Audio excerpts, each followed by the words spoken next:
Hello everyone, welcome back to physics phantom. आज मैं science में पीरियोडिक टेबल आपको करवाऊंगी।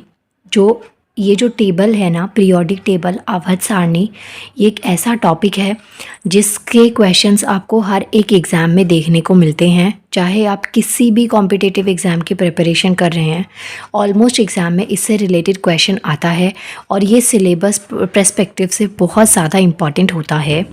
सो आज मैं आपको इसका पूरा कंप्लीट इंट्रो पढ़ाऊँगी कि क्या होती है पीरियोडिक टेबल, किस तरीके से इसमें डिवीज़न होता है। तो देखिए, सबसे पहली चीज़ आपको जो समझनी है, पीरियोडिक टेबल का एक स्ट्रक्चर होता है जो कुछ ऐसा दिखता है। आपने अगर कभी भी देखा हो या आपके पास में हो बुक, पीरियोडिक टेबल आपके पास में हो तो आप वहाँ देख सकते हैं। ये इस तरीके से स्ट्रक्चर होता है। इसमें एस और इधर डी, इधर पी और ये वाला एफ ब्लॉक, जो दो अलग से कॉलम होते हैं, ये एफ ब्लॉक होता है। तो इन टोटल जो पीरियोडिक टेबल है, आवर्त सारणी है, उसमें आपके पास में 4 ब्लॉक हैं, एस पी डी एफ, ये 4 ब्लॉक्स हैं। और जो हमारी मॉडर्न पीरियोडिक टेबल है, आधुनिक आवर्त सारणी है, वो हमें हेनरी मोज़ले ने दी थी। अगर क्वेश्चन आ जाए who is the father of modern periodic table, तो वो हैं हेनरी मोज़ले। यहाँ पे देखिए, पीरियोडिक टेबल में जो एलिमेंट्स है ना, उनको क्लासीफाई 2 तरीके से किया गया है। एक तो लेफ़्ट टू राइट, जैसे ये हमारी पीरियोडिक टेबल है, इसमें जब आप ऐसे जाएंगे लेफ़्ट टू राइट, तो इस तरीके से आपके पास में टोटल 7 पीरियड्स होते हैं।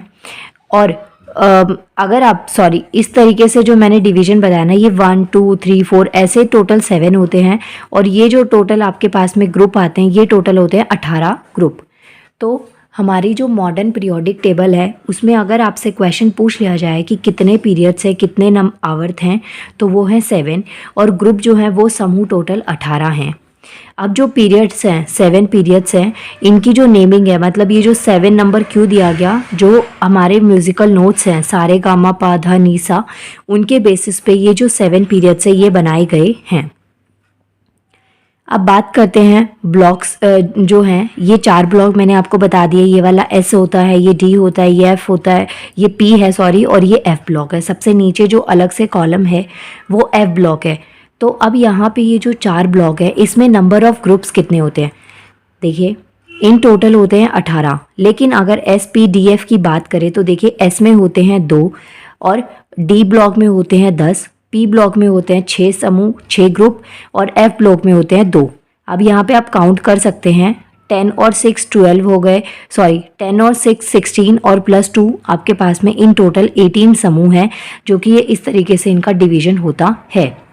अगर अब आपके दिमाग में ये क्वेश्चन आता है कि यहाँ पे जब आपने इसको जोड़ा, 10 + 2 12 और +6 18 ये हो गए, तो ये जो 2 हैं ये अलग से कैसे रह गए? तो माय डियर व्यूअर्स, ये 2 अलग से नहीं हैं। जब आप ये पीरियोडिक टेबल देखेंगे, लास्ट वाला जो 6 और 7 पीरियड हैं, इसमें जब आप थोड़ा भी ध्यान से देखेंगे तो यहाँ पे ना बीच में एलिमेंट्स के लिए गैप छोड़ा गया है, नंबर छोड़े गए हैं। वही नंबर्स जो है ना, वो ग्रुप के लिए अलग से बनाया गया है, क्योंकि इसमें स्पेस नहीं था। तो ये जो ब्लॉक है ना, ये इसी में ही काउंट किया जाता है।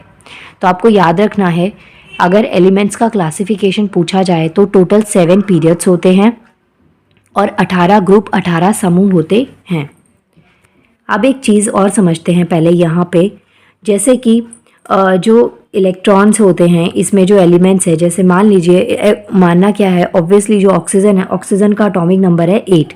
तो अब इस 8 को अगर हम KLMN शेल्स में डिवाइड करेंगे तो हम इस तरीके से इसकी वैलेंसी निकालते हैं, जिसे हम हिंदी में संयोजकता कहते हैं। KLMN शेल्स में नंबर ऑफ इलेक्ट्रॉन्स को पुट करने के लिए हमारे पास एक कंसेप्ट होता है, फॉर्मूला होता है, दैट इज़ 2n²।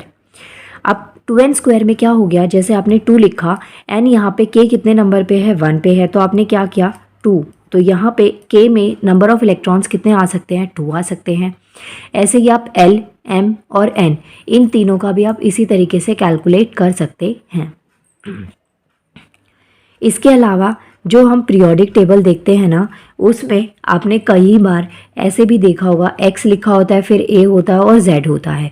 तो ये जो नंबर है ना, ये इस तरीके का जो कॉन्फ़िगरेशन है, उसका एक्चुअल वर्जन ये होता है, जहाँ पे जो x है ना, इसका मतलब हो गया कोई भी एलिमेंट, और जो ऊपर होता है वो होता है एटॉमिक नंबर, और जो नीचे होता है ये होता है एटॉमिक मास। यहाँ पे मैंने एक एलिमेंट का एग्जाम्पल लिया है, दैट इज़ Fe, आयरन, लोहा जिसको कहते हैं।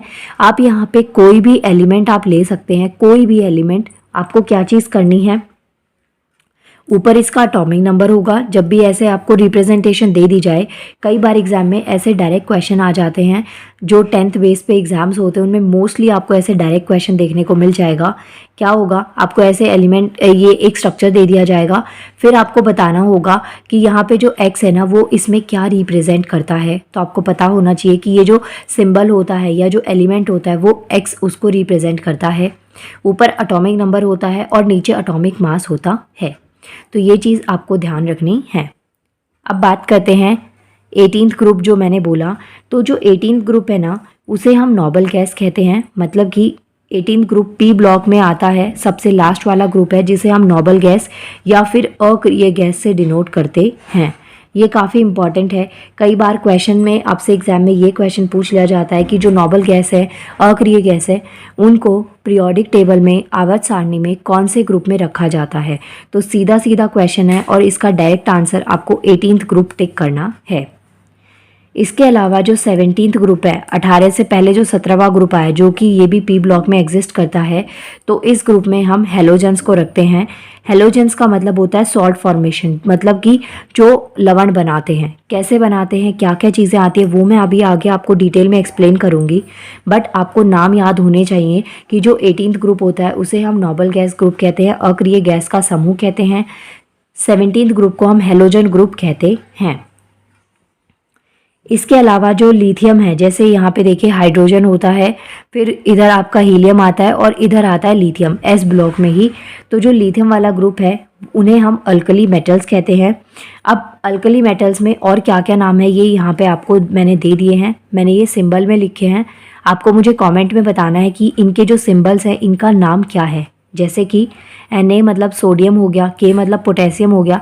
तो ऐसे आपको इनके जो नाम है, Na stands for this, K stands for this, Rb, Cs, Fr, तो इनका क्या क्या सिंबल होता है, ये जो सिंबल हैं इनके कौन कौन से एलिमेंट है या इसका नाम क्या है, ये चीज़ आपको मुझे कमेंट करनी है। इसके अलावा ये जैसे अल्कली मेटल्स हैं, अब हमारे पास ना पीरियोडिक टेबल में 3 तरीके का मेजर डिवीज़न होता है। एक होता है मेटल, एक होता है नॉन मेटल और एक होता है मेटेलॉइड्स। ये आपको ध्यान रखना है। तो मेटल का मतलब हो गया धातु, नॉन मेटल अधातु और मेटेलॉइड का मतलब होता है उपधातु। तो ये 3 चीज़ें आपकी पीरियोडिक टेबल में आपको देखने को मिलती हैं। अब अगर हम यहाँ पे बात करें तो देखिए यहाँ पे हमारे पास में मेटेलॉइड्स हैं, तो इनमें आपको कुछ के नाम याद रख लेने हैं। एग्जाम में क्वेश्चन कैसे आ जाता है, आपको रैंडमली 4 एलिमेंट्स दे दिए जाएंगे और उसमें से आपको पहचानना है कि कौन सा मेटेलॉइड है या कौन सी उपधातु है। तो ये नाम है, ये आप याद रख सकते हैं। इसके अलावा जैसे कि ये हमने एस ब्लॉक पढ़ा, पी ब्लॉक पढ़ा, अब बात करते हैं डी ब्लॉक की। तो जो डी ब्लॉक है, ये जो बीच वाला जो ब्लॉक हो जाता है, इस तरीके से लेटा हुआ ब्लॉक है जिसके अंदर 10 ग्रुप आते हैं। सबसे ज़्यादा जो ग्रुप, सबसे ज़्यादा जो समूह आते हैं वो डी ब्लॉक के अंदर आते हैं, इसलिए भी एग्जाम में के लिए इम्पॉर्टेंट है। तो देखिए जो डी ब्लॉक है इसमें जो एलिमेंट्स होते हैं उन्हें हम ट्रांजिशन एलिमेंट्स कहते हैं, ये आपको याद रखना है। और जो पीरियड 2 होता है, यहाँ पे देखिए मैंने आपको स्टार्टिंग में बताया कि टोटल 7 पीरियड्स होते हैं। तो जो सेकंड पीरियड होता है, मतलब पहला एक हो गया हाइड्रोजन वाला, उसके नीचे लिथियम वाला जो सेकंड पीरियड है उसे हम अल्कली अर्थ मेटल कहते हैं। अगर क्वेश्चन आ जाए कि जो अल्कली अर्थ मेटल्स हैं ये कौन से समूह में होते हैं, कौन से पीरियड में होते हैं, सॉरी आवर्त में, समूह में नहीं, आवर्त में, कौन से आवर्त में होते हैं, तो ये होते हैं सेकंड पीरियड, सेकंड आवर्त में। और कुछ एग्जाम्पल आपको अल्कली मेटल्स के मैंने यहाँ पे दे दिए हैं जो आप याद रख सकते हैं। अब यहाँ पे मेटल्स हो गए, मेटेलॉइड्स हो गए। इसके अलावा हमारे पास में आते हैं नॉन मेटल्स और पोस्ट ट्रांजिशन मेटल्स।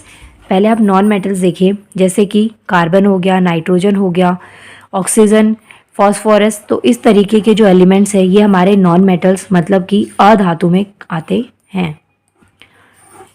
आप चैनल की प्लेलिस्ट में जाके देखिएगा, मैंने इससे पहले ना मेटल्स क्या होते हैं, नॉन मेटल्स क्या होते हैं, इसको काफ़ी डिटेल में एक्सप्लेन किया हुआ है। अगर आपको नहीं पता धातु किसे कहते हैं, अधातु किसे कहते हैं, तो पहले उनको पढ़िए और फिर उसके बाद में आप इस वीडियो को देखेंगे तो आपको ये चीज़ें समझ में आ जाएंगी कि मैं क्या कह रही हूँ कि मेटल्स के बारे में या नॉन मेटल्स के बारे में।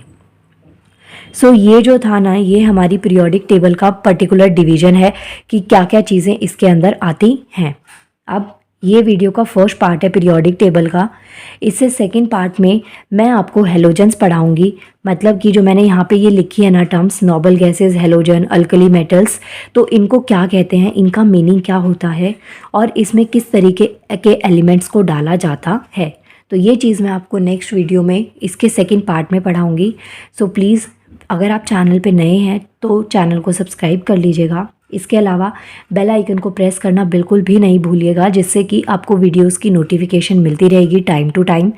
और इसके अलावा आप मुझे इंस्टाग्राम पर फॉलो कर सकते हैं, जिसका लिंक मैं इस वीडियो के डिस्क्रिप्शन में आपको दे दूँगी।